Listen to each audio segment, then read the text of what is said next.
What is up, podcast peeps? It's been a minute.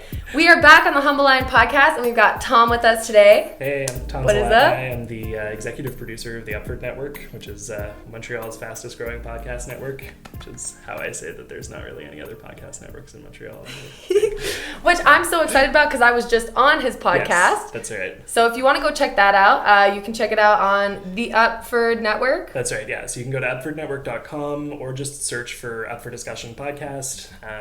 So that episode will be out on Tuesday, I think. Cool. Yeah. So this will be out first, and then we'll have this one. So Because this comes out today, right? This will come out tomorrow. Tomorrow? Cool. Yeah, or if I'm feeling ambitious, we'll do it today. Right. But yeah, so today on the podcast, we're going to be talking a lot about toxic relationships. Yeah. So what that means for us, whether it is like a personal relationship, whether it's a friendship, or if it's a working relationship, or if it's a religious relationship. Right. So we can get into that.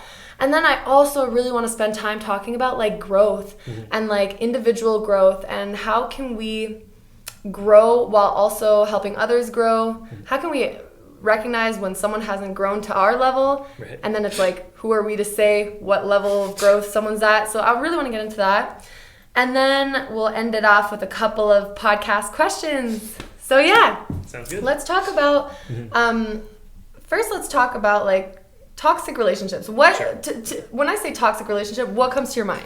So for me, any relationship, I would call a toxic relationship any relationship where like there's like a power imbalance, usually because one person like is refusing to like let things be kind of equal, if that makes sense. So maybe it's because they, maybe it's a boss or an employer who like treats their employees like shit because they have the stat. Can I swear? Yeah, of course. Yeah, because they have like that, actual position above them, but they kind of take advantage of that, and like it's not just being like strict about deadlines, it's like also being like rude, Yeah. or these are obvious in like let's say in religion, where obviously the people who are at the hierarchy of like the pastors or like the people who are in charge, right, it's a lot less evident when there aren't power dynamics. Right. Well, that's it. When there's no implicit power dynamic, and then everything is just sort of, or no explicit power dynamic rather, where like, say in a like romantic relationship or a one-on-one working relationship where you're equals theoretically. How do you identify when there's a power imbalance? Usually if you feel like there's a power imbalance, there's a power imbalance. So that's the first thing, is to kind of trust yourself. Trust your gut. Yeah. Like if you're working one-on-one with someone and you start to feel like, hey, I kind of feel like this person like thinks they're more important in this project than I am, or like doesn't care about this as much as I do. Like you're not having that feeling for no reason, right? Yeah. Like there's a reason that you're getting that vibe, and it's usually worth like investigating. Yeah. How do you begin to investigate? I'm thinking about like one of my relationships now, and how do you even begin? Like, you don't want to step on eggshells. It's such an awkward situation.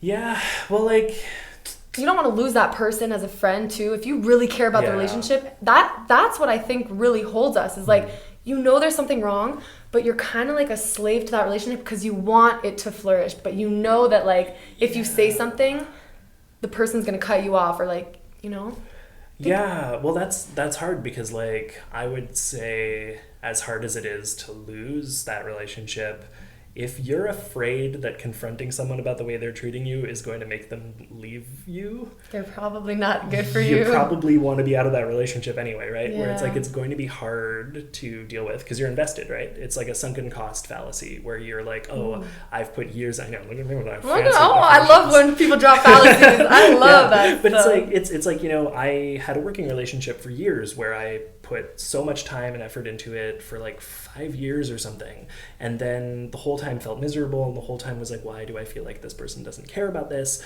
And then at some point I was like, because they don't, and I cut ties with them basically and stopped working with them, and immediately felt this like huge relief where I was like, why didn't I do this sooner? Yeah. And it's like, there's always going to be things where I think, especially if the person that you're working with like is like kind of abusive, right?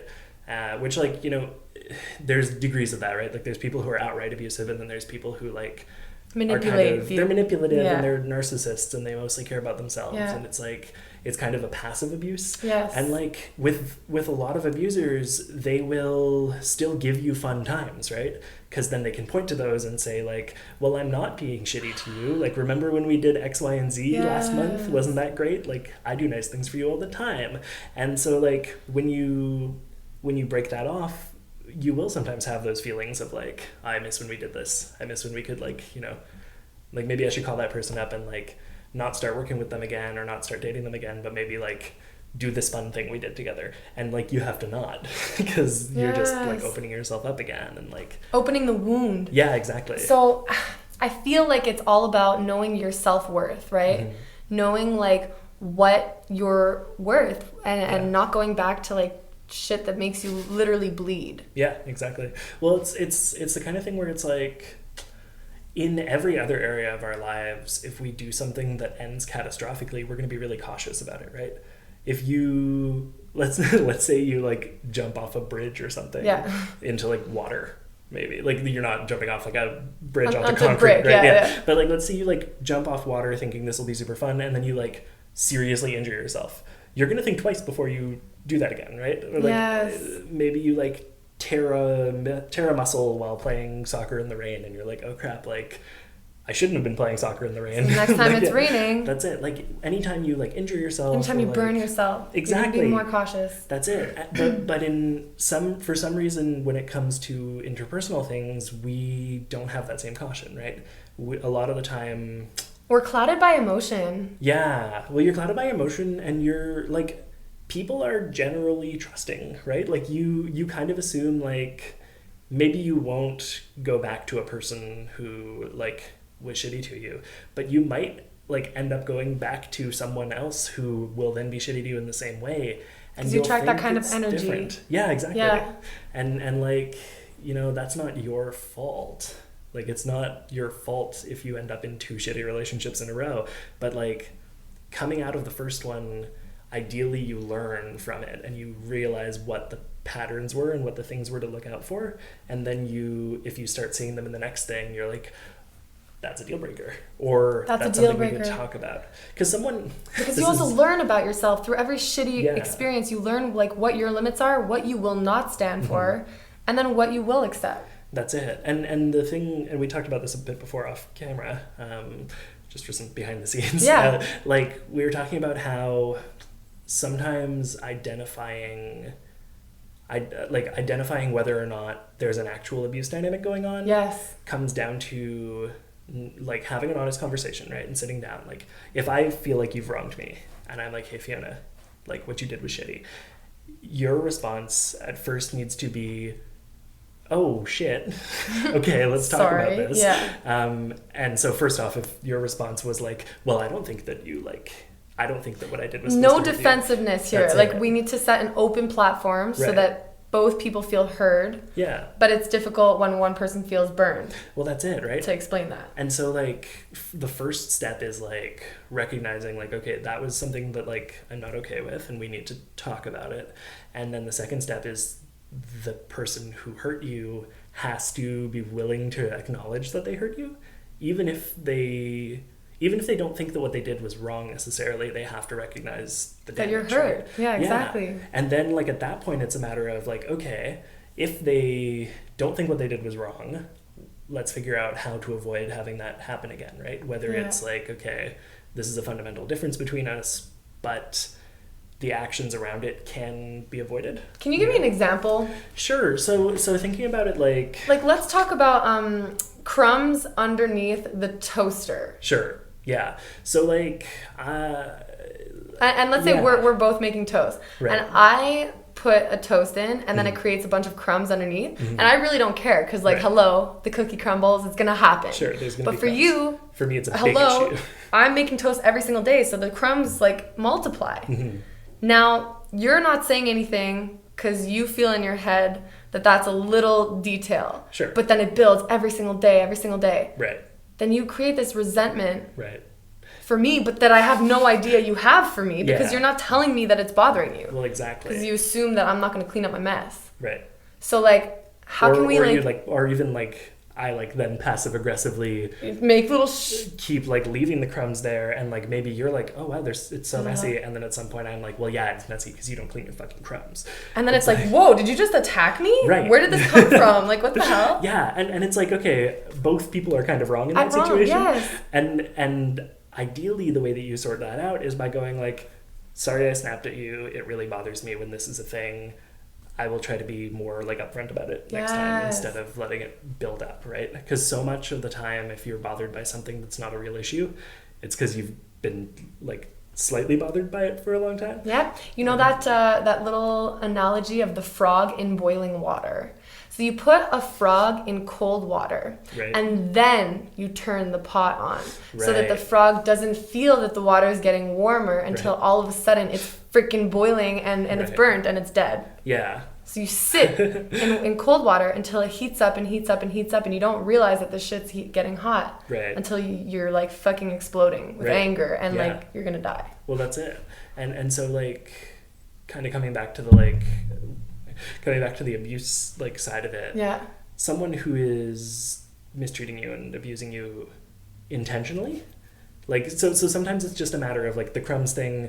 You're not doing that because you hate me and want me to get stressed out about crumbs. You're doing that because you're not thinking about it, right? Exactly. That's kind of like a passive thing, but like an active thing would be if knowing that you then are like leaving the crumbs there just to get to you. That's it. Or like, you know, you're like, okay, well, I know that like this kind of mess buildup bothers him, so I'm gonna like leave messes all around the place, and then maybe even like get mad at me for not cleaning them up, right? Shit, man. Like, and so like someone who's actively trying to hurt you like that, one will probably get defensive, two will not change even if they say they will, and three will try to like deflect it, right? So they might be like, well yeah, like I left these crumbs here, but like that's not a big deal because like I did this and this week. And, yeah, like, that's the biggest sign of like manipulator, by the way. Yeah. So exactly. like also know who you're dealing with. What about like someone who cannot, despite knowing that they're in this toxic relationship, cannot leave? What would you say to that? That sucks. Yeah, so like for a lot of people who are in abusive relationships, that is the reality, right? Exactly. Where they can't break out of it. Maybe they're dependent on the person for something, right? Oftentimes it's financial. Or, pleasure.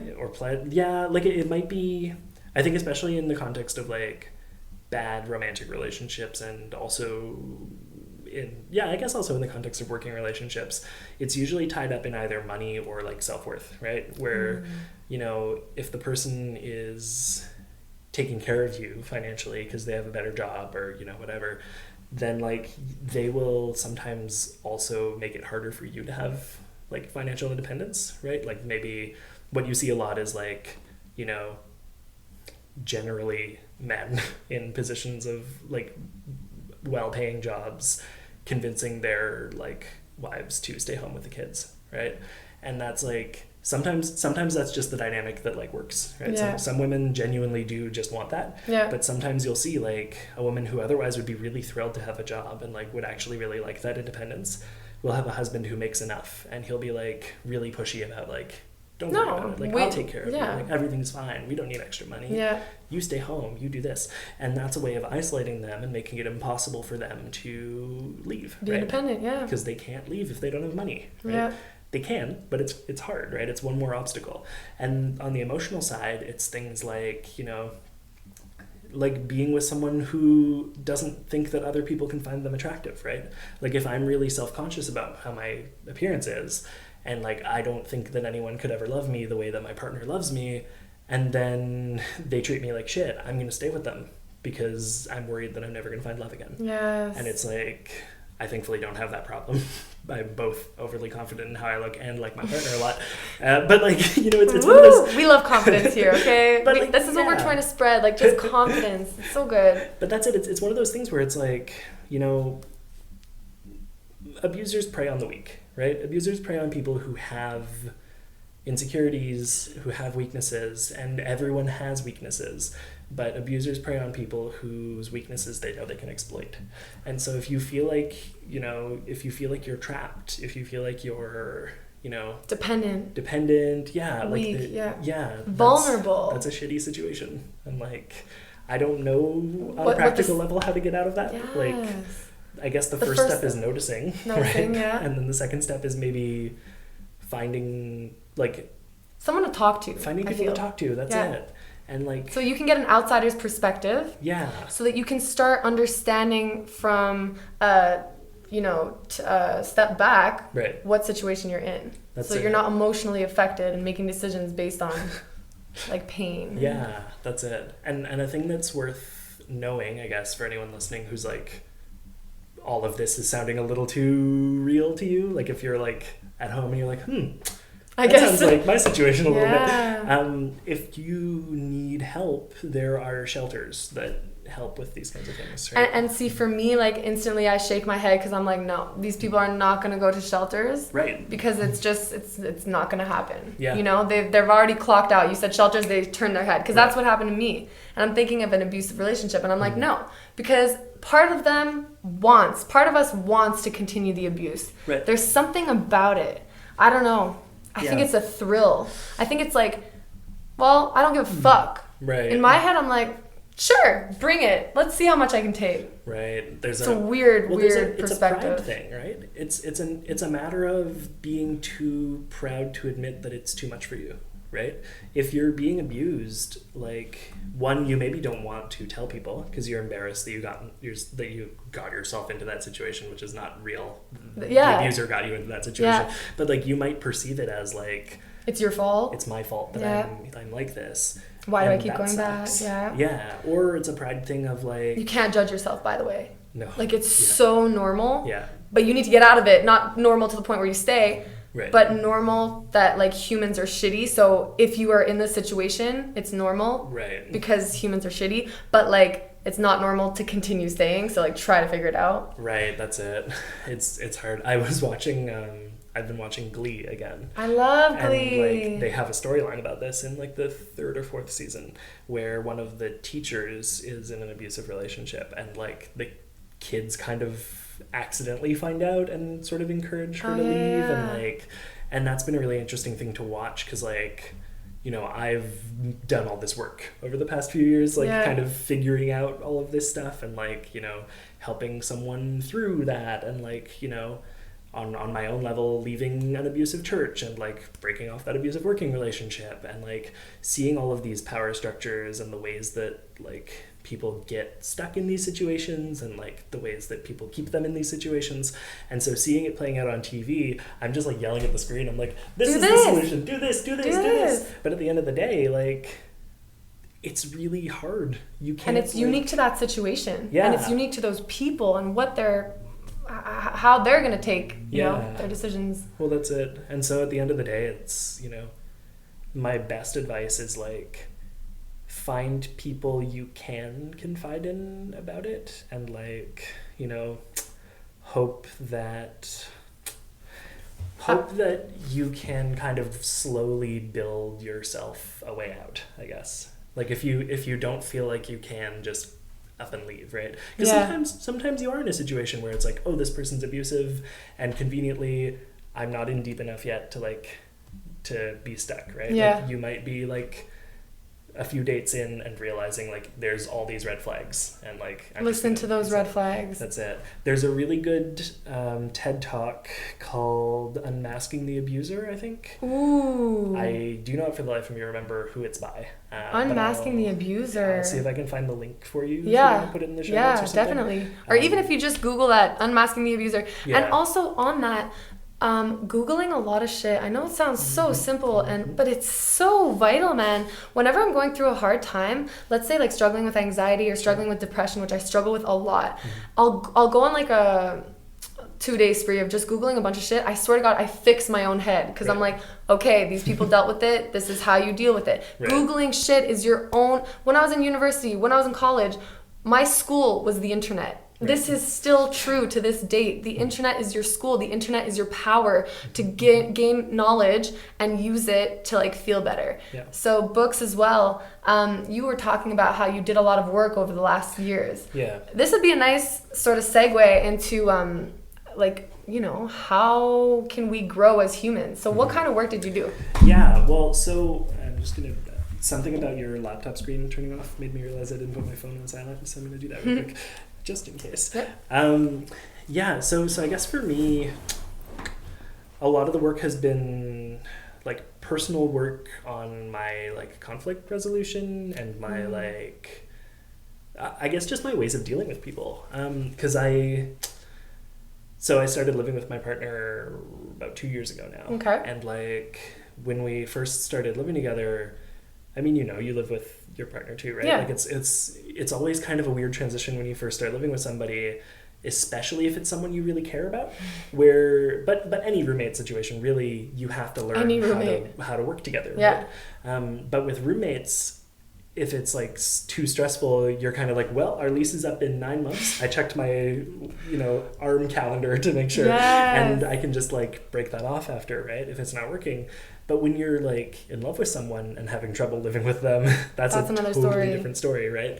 And like, it's not like you're not causes tension that you cannot avoid. Yeah, exactly. If like you both aren't willing to talk about it. That's it. And so a lot of the work that I've been doing over the past couple of years in myself is like learning how to recognize when my default responses to things are hurtful, right? Because like everyone grows up with X amount of baggage, right? Like you're going to have things that set you off. You're going to have ways that you do things that like you think are pretty normal. Yeah, it's your filter of the world. That's it. But like every once in a while you're going to realize like, oh, that like my response to that upset someone, or like my way of doing things is different from that person's way of doing things. And like you then sort of have to go, okay, well, like how do we get past this, right? Like like the toaster example you gave earlier, right? Like so to kind of touch on that, like my partner and I like are very different when it comes to like house cleaning stuff. We're both kind of messy, but in different ways. But like the way that we handle mess is different, right? So we're both a little messy and we both get stressed out by messes. But it kind of just comes down to like the way that our brains work, because like I have OCD and she has ADD, and like I don't know if you've ever been with someone who has the opposite one of those from what you have, if you have that. But like that is just like a real tricky thing to navigate, because the person with ADD will get distracted while trying to deal with the problem, and the person with OCD will get so tunnel visioned on fixing the problem. And like for me, I get really intense about like fixing things when I need to fix them, because I'm also a type A Virgo, and that's just how I roll. And that stresses her out, because then she thinks like, okay, well, like he's mad at me for not like noticing this sooner and cleaning it up, but I can't be mad at her for that, because like she literally can't notice or like can't focus on it for long enough to fix it.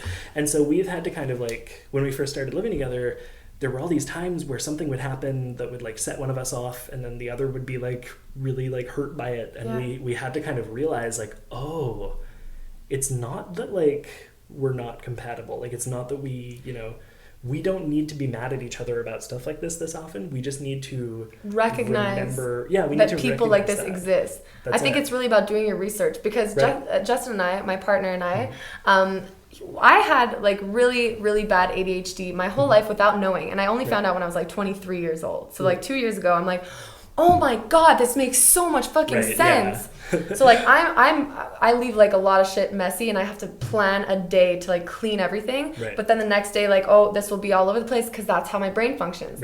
And then it created a lot of like tension in our relationship, because he'd be like, why is this knife here? Why are these things here? And then I was like, I would really, really, really appreciate it if you didn't get mad at me, and if you could do a lot of research on ADHD, because like then it would actually help me. You would understand more about what I actually go through. And at first he didn't believe it. He's like, no, the peanut butter is right here. You could just choose to put it away. And I'm like, no, I can't. I physically cannot, because my mind is somewhere else. Right after I take the scoop, I see that the pan's dirty, so I'll go to the pan. It's literally not my fault. It's how my freaking brain works. That's it. And that's kind of like exactly the kind of issue we would have. Would be like, I'd be looking for something, and she'd have like put it somewhere. Put it somewhere by accident. Well, yeah, exactly, right? Because you're like ADHD. doing something else, and you're like, oh, I'll just put this here for a minute and deal with it. Exactly. And then I'm like, where's the peanut butter? Where's the keys? Where's this? Where's this? But then you recognize that it's her. Right. Well, that's it. And don't get me wrong, it's still frustrating because it's still like, well, shit, like I still need to know where this thing is. I know. But like it makes it easier to not like get mad at them about it. Yes. Like it gives lessens the you blow a little. it gives you empathy, right? Yes. It just makes it like, okay, like I'm not mad at you for being kind of chaotic, but I am still annoyed about this. So like, let's find it. But it takes it from a problem to like an inconvenience. And I think this is huge, what you're saying, empathy. Yeah. I think every single situation in the world, once you look at through the perspective of empathy, what is this person actually going through? Man, nothing even matters anymore. I think you could keep your whole emotions like so cool because you're not coming from a place of being attacked. You're looking at everyone through a filter of like their own reflection. Right. I feel like that's sort of a mentality that I've adopted over the last 5 months, and it's crazy because like nothing, it's almost like I'm a freaking like a zombie. Like nothing affects me anymore because even when like, let's say someone's intentionally trying to hurt me or like make me upset for whatever reason, right, I'll recognize that it has nothing to do with me. Right. And I'm like, it's interesting that like you're attempting to do this. And I'm like, I wonder why. I wonder right. what you're going through that's making you project your problems onto me. And it's right. crazy. It's almost like you're a freaking robot. Like nothing affects you anymore. Yeah. It's weird. I mean, it's tricky because I kind of bristle at the idea of like becoming too insensitive, too empathetic to the point where you can't like exactly feel anything. But I do think like, yeah, empathy is a thing that people really need to actively work on, right? And I feel like it was maybe John Green who said this, but like the most important thing that we can do as people is learn to envision each other complexly or imagine each other complexly, right? Because a thing that's like, and everybody does this, you walk through the world, you're the main character in your story, right? Even when you're objectively like doing secondary things in everything you're doing, right? Yeah. Like, you know, if you're like an assistant at work, or if you're like, you know, like not in a toxic relationship in the lower end of it. Yeah, or even if you're like at school and you're just kind of like flying under the radar, you're the main character in your own story. And a lot of the time we have trouble imagining other people as also feeling that way about themselves, right? Yeah. And so like when the second that you kind of other the other person, right? The second you're like, that person's not me. Like, so they don't matter as much, or like, I don't understand, or you assume that they think the way that you think, right? Like we have all these tendencies that come from us just like assuming that everyone else works the same way we do. Yeah. And you have to, and empathy helps you like imagine them complexly, right? It helps you take a second and go like, okay, like beyond the things I can see on the surface, what can I think about this person to contextualize them? Yes. And that's huge, right? It's going like, okay, like this person has this thing that I find annoying. What, like, how can I humanize them? One, for myself so that I, you know, stop being annoyed by them. But two, like, what is a thing that they need to grow in that's like making this happen? And like, it's not necessarily so that you can then tell them like, look, I think you have this, and this problem. But it's an issue of like recognizing it for yourself, having it in the back of your mind, and then anytime they do something that's clearly because of that problem, just allowing yourself a second to go, yeah, I would have that too if that was a problem I had. Exactly. And yeah. So yeah, you said like, we're talking about growth here. Yeah. And how we all grow at different paces. Sure, yeah. So how can you tell if like, you know, you've grown maybe a little bit more than someone else, and how can you grow faster than someone else? Can you grow, are you a taller plant than someone else? You know what I mean? Well, I think even looking at plants, you can plant two of the same seed side by side and they will grow a little bit differently. Yes. Right? One of them might grow taller, one of them might branch out a little bit more. It's really rare that you'll see them grow identical, right? Yeah. And people are the same way. Wow, that was like the most like... It's beautiful, though. That was the most Instagram influencer thing I've ever said in my entire life. It works. But yeah, for real, like every person grows differently, right? I like to look at it as, I don't remember if I said this on the episode of After Discussion we were on together or a different thing. It might have been the previous week, actually. But I like to look at people as in a lot of video games, progress is very linear, right? You will start at the beginning of a level, you will work through the level, and then you'll be done that level, and you'll work through the next level, you'll be done that, and you might unlock different upgrades along the way, right? Like if you look at like a Mario game, right? Like that's all it is. It's World 1 is done, World 1 2, cool, maybe you get to learn how to throw fireballs now. Yeah. And like you just progress, but like everyone who plays the game progresses the same way. The same way, yeah. And then you look at something like an RPG, right? Where like even the simplest RPGs will give you some options. Like you might have different armor you can choose from, or different like party configurations, or like if it's an individual character thing, often they'll have what's called like a branching skill tree, where everybody starts off in the same spot, and then every time you level up, you can choose like, do I want to get better at attack, defense, or speed? Yeah. Right? And then you do that, and it's like, okay, well now that you've chosen attack, you can branch out from attack at the next level and be like, am I going to be a ranged fighter or a close-up? It's like, oh, I chose close-up, cool. Am I going to use one weapon or Which two? is so incredible because you're talking about choices that you make throughout your life. So you might be growing in different like areas. Right. And so, which gives you different skill sets that someone else has not even scratched the surface of. Well, that's it. And I think that personal growth is just like that, right?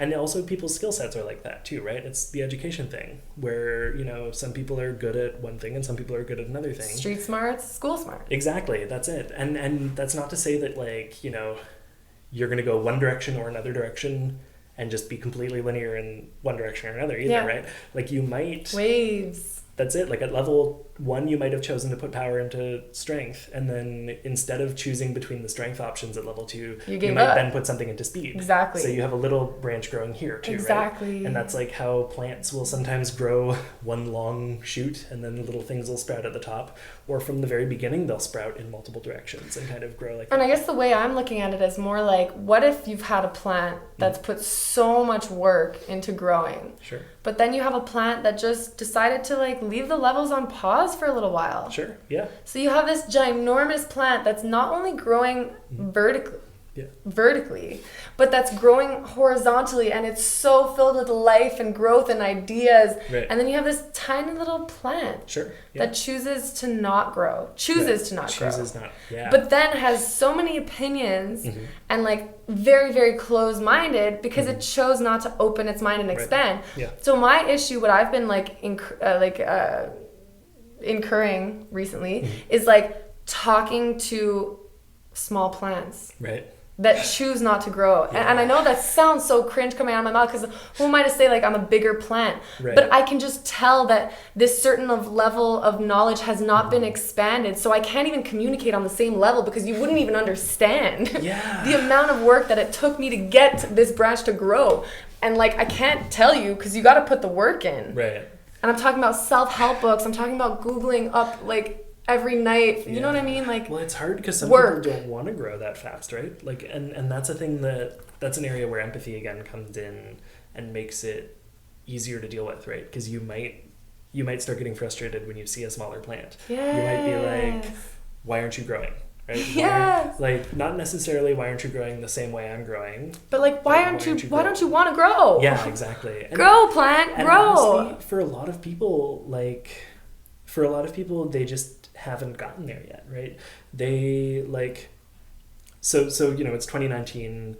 The big thing right now is like, I feel like a lot of people growth is entirely related to how woke you are, right? Where it's like a lot of the people I talk to get frustrated with other people over like, you know, this person hasn't figured out what toxic masculinity is yet, or this person like hasn't like become like a radical feminist, or like this person isn't like in the same place with like LGBT issues as I am, and like, you know, like doesn't know about trans people, or like doesn't understand the gravity of this issue or this issue. And like that's all, those are all things where people like ideally should be growing and like learning how to like learning the good stuff so that they can make the world better, right? Because like all these social issues, like ideally people will all get to a place where they are understanding things well enough to be good to each other, right? Yes, and that's like, the goal. And for some people, like growing and learning about those things hasn't become a problem for them yet, right? If you could be the nicest person and have never met anyone gay or trans and therefore know nothing about that culture and not care, right? Yes. And it's not from a lack of like, it's not that you actively don't care. It's that you don't know people, so you don't care, right? And not just that, but maybe like you actually just don't know, so right. You can't research what you don't even know. That's it. And so like getting frustrated with people over things that haven't occurred to them to think about yet exactly is like, on the one hand, like, yeah, real privileged, that person is real privileged for not having had to think about people who are struggling, right? Yes. Like it's like when you, it's like, isn't it your responsibility to like find out what needs to be learned about? A little bit, yeah, right? Like if you're a person who has never had any trouble, has never struggled with anything in their life, good for you. Congrats, that's awesome. Like you should find out about people who are like worse off than you and like be actively trying to like make things better for them, but you might not know that if you've never met them, right? If you've grown up in this little isolated bubble, yeah. It's not your fault. Yeah, and I think that, but it's your like, responsibility to grow. But it's not your responsibility until you know. Like, but it's your responsibility to know. That's what I'm saying. Yeah. It's your responsibility to know. Well, that's it. You can't just go your whole life being like, I didn't know. Well, I didn't know. You know? Like ignorance is bliss, right? Yes, but you choose that. Yeah, but that's it. So I think like we can be really like, for instance, I'm choosing to be ignorant about where things are in the world. Okay. You know, like some people, in the sense that like, you know, I don't know a lot of capitals to places. I don't know a lot of countries. Yeah, geography. I thought you meant like socially. I was like, what do you? Like straight up geography. Right. And like people will be like, oh, you know, this is in there. And I'm like, where is that? Good to know. And then people will be like, what do you mean, where is this normal place that everyone knows? And I'm like, I can't do it. And I won't do it. Right. That it's extremely ignorant. But it's a choice that I'm making. Right. Which is stupid. Future Fiona, like, get on that. Like, what the fuck, man? But that doesn't hurt people. Right? Like there are things that we can be ignorant about until we're forced to learn about them, that like we're ignorant about them and there's real problems happening, right? Where like so I guess the geography thing actually, like, you know, it might be kind of like insulting to someone. Exactly. But that may be the worst thing about it, as opposed to like, you know, by not knowing the capital of Poland, you're not indirectly hurting everyone in Poland who you know, as opposed to by not knowing that there's a genocide happening in X country. Yes. Like, that's a real thing, as opposed to, like, Oslo, I think, maybe Warsaw. Okay, yeah. Capital of Poland. Okay, but, like, it doesn't, like, knowing the capital of Poland doesn't matter as much as knowing, like, Chechnya is getting fucked over by Russia, or knowing that, like, Syria is getting fucked over by everyone. Like, it's that kind of thing, right? And so when it comes to, like, personal growth, you can't expect everyone to have, like, met a person who, like, is affected by the thing they don't know about yet and had to do that research. Like, but we all have different paths, so you can't expect everyone to know the same shit that you know. Well, that's it. But you can expect them to be open to learning about stuff, right? And so when it comes to things like let's say I met someone who doesn't know that trans people exist, right? And it's not that they like have heard about trans people and like close their mind to it, but it's that they've literally never heard of the concept of a trans person before. Yeah. And like I think that's less and less a thing. Like I think more and more it's becoming common knowledge. Especially with the internet. Yeah. But like let's say you meet someone who's never heard of this before. It's possible. I'm sure there are people, like kids for instance, right? They don't know about trans people until they're exposed to the idea. I was talking to your partner and she kept saying cis. Right. And I was like, what is cis? I've never even heard that term. That's it. And it's just non-trans. Exactly, yeah. Well, it's a person who was born in a body that reflects the like gender that they identify as, right? And like, if you're not trans and you've never known a trans person, you probably have never heard about that before, right? And that's actually what I was thinking about, but I wasn't sure if you wanted to talk about that. Oh, of course. But yeah, so 100%. And that's it. And we talked about it afterward. Like after you left, Heifer was like, I found it really interesting because we're just in such a bubble where like surrounded by this community. Yeah, exactly. Yeah. Like everyone we know is queer, so we're like everyone we know talks about this stuff, and it was really nice because you were just like, I don't know what that is. Tell me about that. Yeah. And like you were so open to it, and you wanted to know, and I was like, see. People need to be willing to do that. Let's bring up an interesting example, actually. Mm-hmm. So we're both bisexual. Mm-hmm. It's interesting that I'm part of the community LGBT and I don't know very intense terms, you know, simple terms that you think, well, if I'm bisexual, I should know all this shit, right?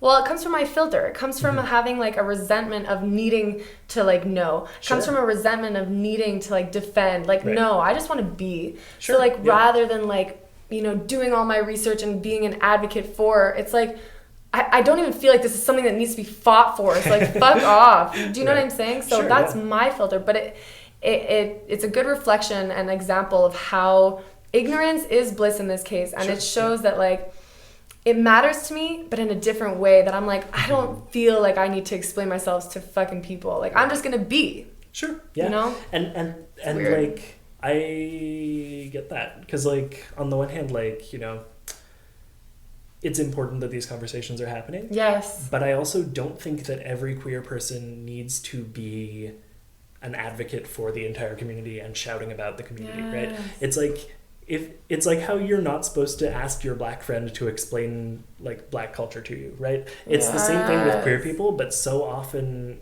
we get mad at each other for not knowing things. Yeah. But it's like, no, like it's okay to just casually be queer. You don't have to like I'm pretty like Teffer and I are both like kind of... And Teffer is your partner. Yeah, that's right. Like we're both bi and we're both sort of like not totally committed to the gender that we present as, but like we pass as like a friend of ours jokingly called us the best like fake straight couple that they know. Yeah. And I was like... I was thinking that. I'm like, you guys are cool, man. Well, that's it. And it's like we're a queer couple and we're like firm in that and that is our identity. And like we're both sort of like non-binary but comfortable enough presenting the way we present. And so like... So how do you present? Well, like that, I mean, I like... Do you present non-binary or do you present... Well, the thing is, like, if someone looks at me... Oh, wait, by the way, like, non-binary is... Non-binary is just someone who, like, regardless of, like, what their relationship is to, like, genitalia, they just, like, don't feel super committed to identifying as a man or as a woman. Exactly. So, like... Sometimes that reflects in fashion choices and grooming choices, but in my case, it just reflects in like the way that I think, right? Where as a kid, I never really, if people talked about boy things and girl things, I was always just kind of like, I kind of like some of both a little bit, and like I'm just good with that. And when I'm playing video games, it's really a coin toss which character I'll choose to play as. Oh, that's cool. Because I'll just be like, you know, which character do I like the most design-wise? And like, who am I feeling? Yeah, exactly. And like... But for some people, it's really more of an outward thing of like, you know... Like totally not able to identify as... Yeah. Or like most comfortable dressing kind of androgynously, right? Yeah. Like wearing sort of a mix of like gendered clothes on either end. And like, you know, I have a friend who like... They used to present as female and now present as non-binary, but in a way that's a lot more masculine than they used to present, right? So it's a lot more sort of like short haircuts and like muscle shirts and things. Yeah. But like they're not... They didn't go from being a like cis woman to being a trans man. They just went from being a cis woman to being non-binary, right? Where they're still like comfortable enough with the body they have, they just present sort of neutral, if that makes sense. And can I just say, you're using the pronoun they, because it's very important to not say like he or she. Sure, yeah. When somebody identifies as non-binary, you don't call them by like their gendered... Yeah, well, only if they care. Only if they care. Because that's the thing, like I'm non-binary, but I'm fine with he, him pronouns.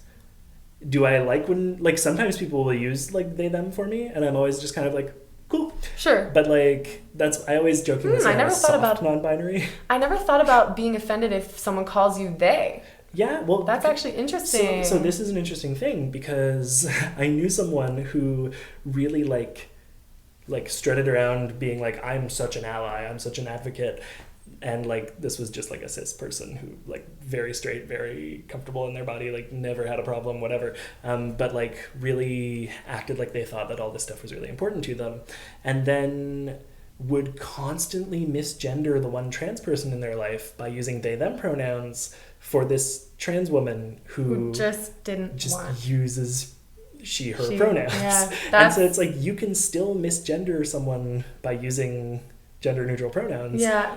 Because if someone wants to be identified as she, I can call them call she. Them she, exactly. Call her she. Yeah, exactly. Yeah. Well, I think that them was okay because it was the sort of grammatical them as opposed to But it's the kind of thing where it's like, you know, you can be non-binary using any pronouns you want. You can be cis using any pronouns you want, really. Like, you can... But it depends on the person you're referring to. That's it. That's what it comes down to. Yeah. And so when you're, you know, if you're referring to someone you don't know their pronouns yet, and they get offended, just apologize and say, sorry, I didn't know. I will start, you know, correct yourself going forward.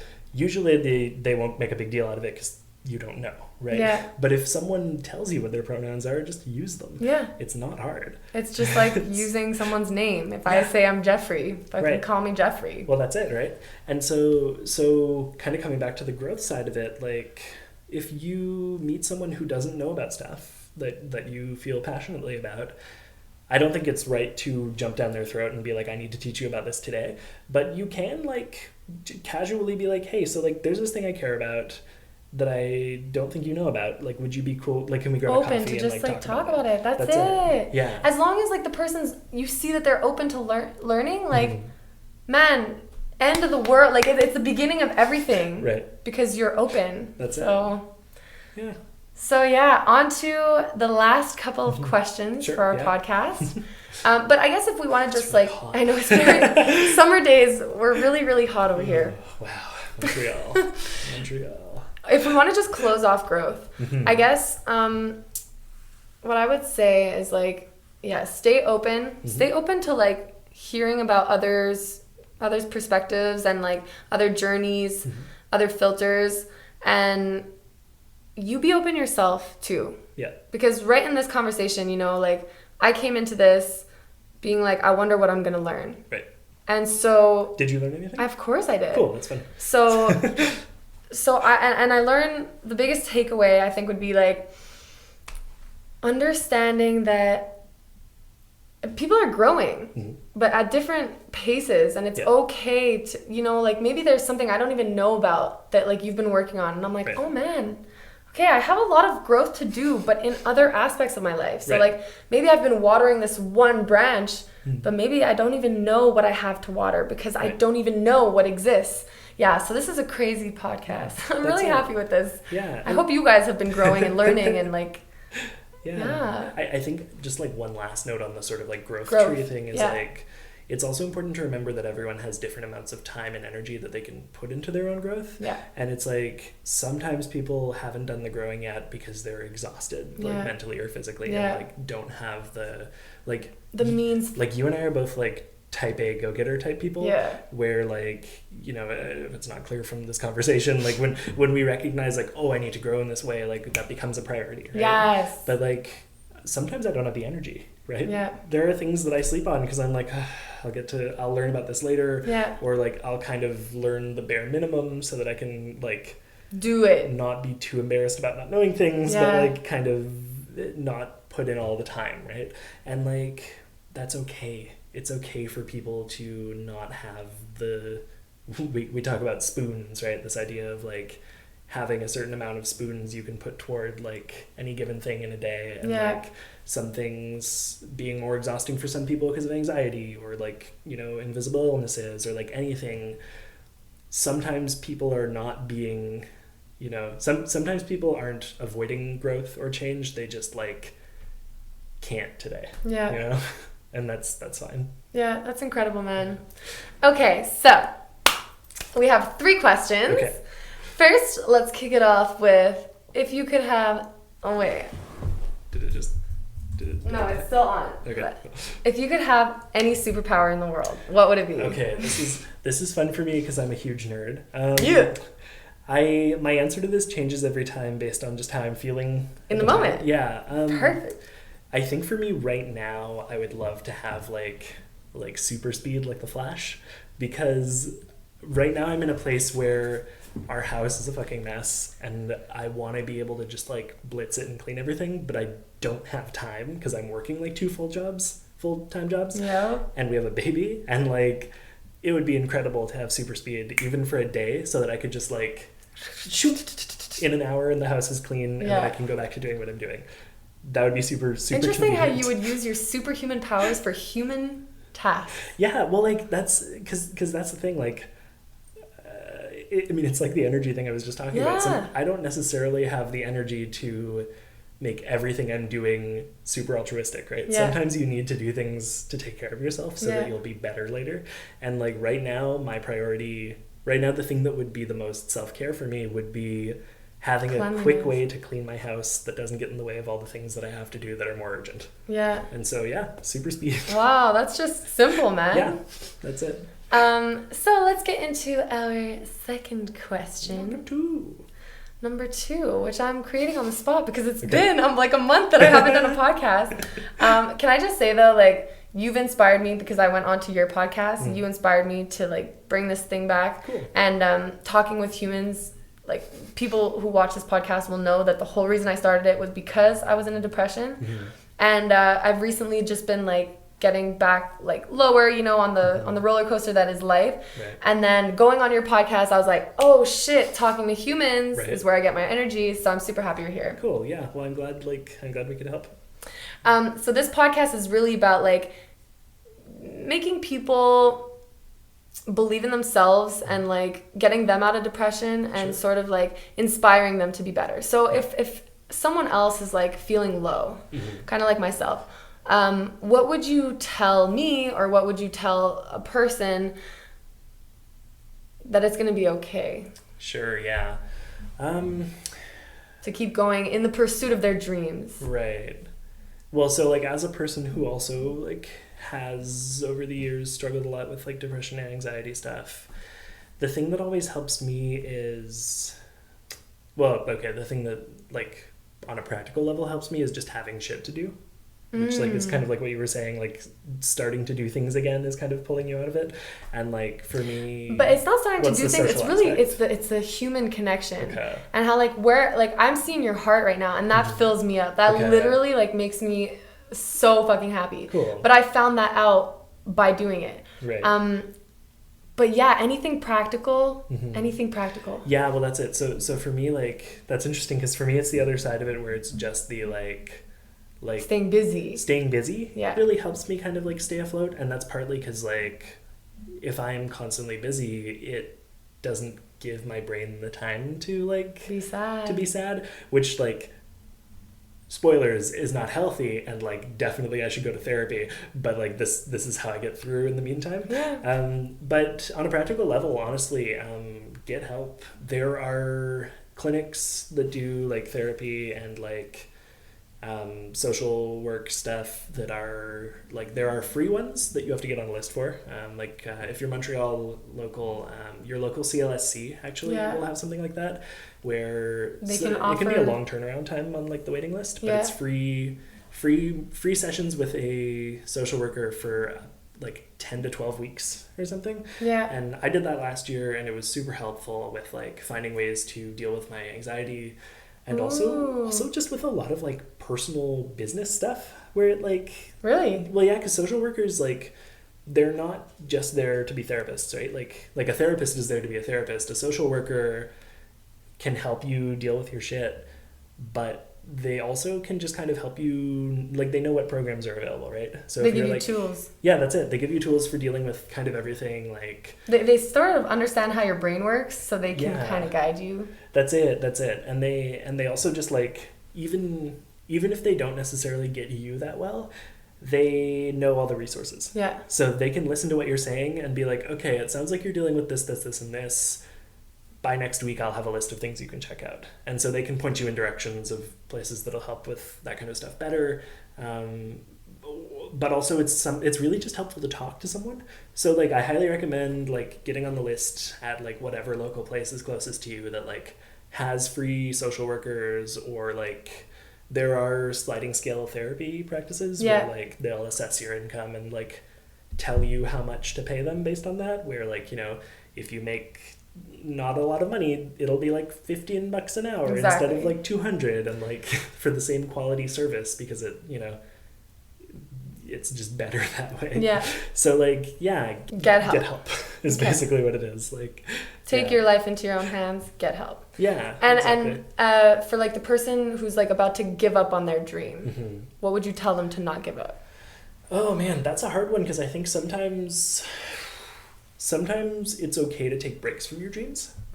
Ooh, okay. This is a spicy take, but like sometimes, like, I don't think you should give up on your dream. If your dream is something that you're really passionate about and you really want to see it happen, don't give up on it. Okay.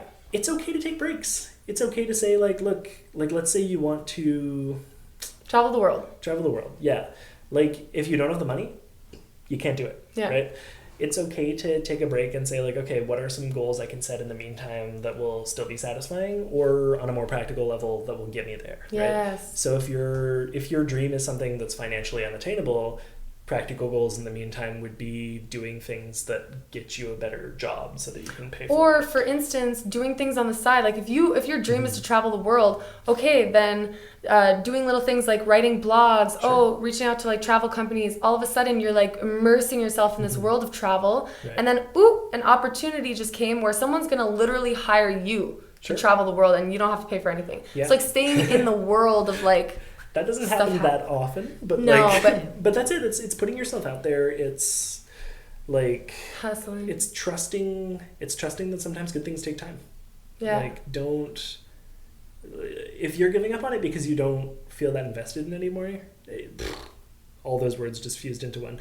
If you're giving up on something because you don't feel that invested in it anymore, that's okay. Reassess your dreams. That's it. Maybe they change. That's it. And don't judge yourself for it. I used to want to be a musician. That was like a big like thing for me for a long time. I wanted to do music like as a career. I wanted that life. I wanted to be a star, you know. And then at some point I started doing other stuff along the way because I was like, you know, bored or you know, just realized like I have more than one interest, right? And kind of through doing other stuff, I realized like, oh, there's a lot of other stuff that I'm passionate about, and like then at some point I just stopped caring that much about music, and now it's like, okay, like I still love music, but it's like you didn't have tunnel vision. You didn't have tunnel vision on it. That's it. So I think a lot of people have vision. Yes, a lot of people have tunnel vision. Yeah. And like they have this idea in their mind like you have to get this done. So you avoid everything else around, but maybe you're like avoiding what might be the blossoming of a new life. Right, that's it. And that's, you know, I think especially for like creative people, and that includes like entrepreneurs and like, you know, socially creative people. Like if you're someone whose thing is creative in any way, you're gonna have different avenues. Yeah, like take a couple minutes to like explore other things that you find interesting, and like you might find you have multiple dreams and that some of them are easier to attain, or like, you know, by getting to them they'll actually give you the skills you need to get to the thing you want to do later. And like, yeah, so just, you know, being open to growth really is what it comes down to. Okay, our last question. What is the meaning of life? This is something I've kind of been figuring out, because I used to be like a super churchy person, and like when I was in the church I really was convinced that like, you know, the point of life for me at that point was like to, I guess, always be growing in positive directions so that I can do good for other people, and like at the end of the day life itself is not the thing that matters. It's like the sort of like my individual life didn't matter that much. It's the collective growth of people, the community. And then like, you know, still beautiful though, getting but like your life, it matters. That's it. Well, that's it. And so now kind of, I don't know if I know what the meaning of life is for all life.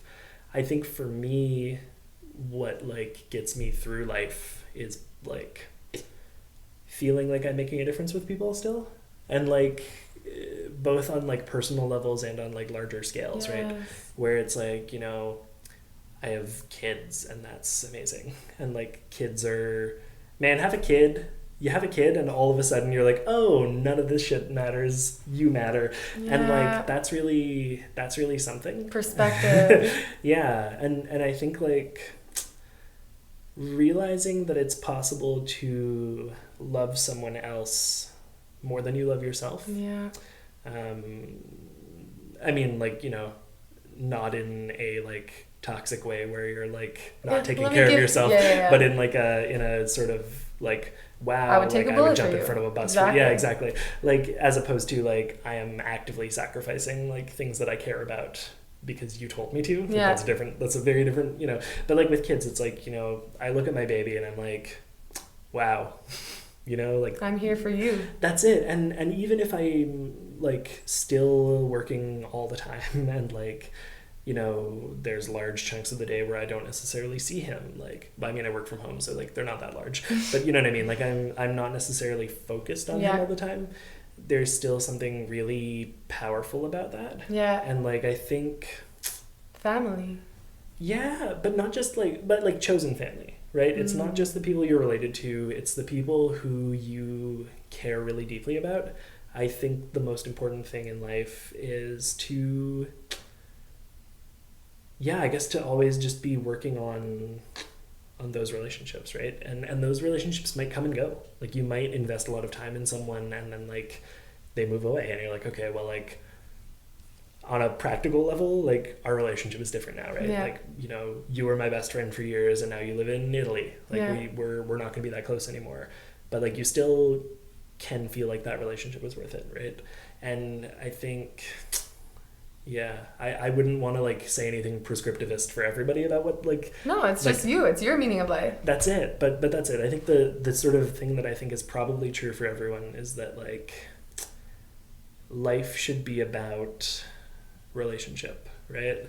Not just relationship with people, but relationship with yourself and with your surroundings and like knowing the way that what you're doing affects people around you and your environment and like just being conscious of that and like generally trying to do the things that will be good for everyone involved, starting with yourself, but not in a selfish way, just in a like take care of you before you can take care of others. Yeah, exactly. Like not in a like throw others under the bus way, but in a like drink a glass of water. Like you know, like put on water your life yourself. vest. Yeah, that's it. Yeah. I love that, man. Yeah. Yay! So we are out, and we'll see you next week, Lions, for the next podcast. Peace! Oh, wasn't sure what we were doing. We're piecing it. Yeah. We can open the window.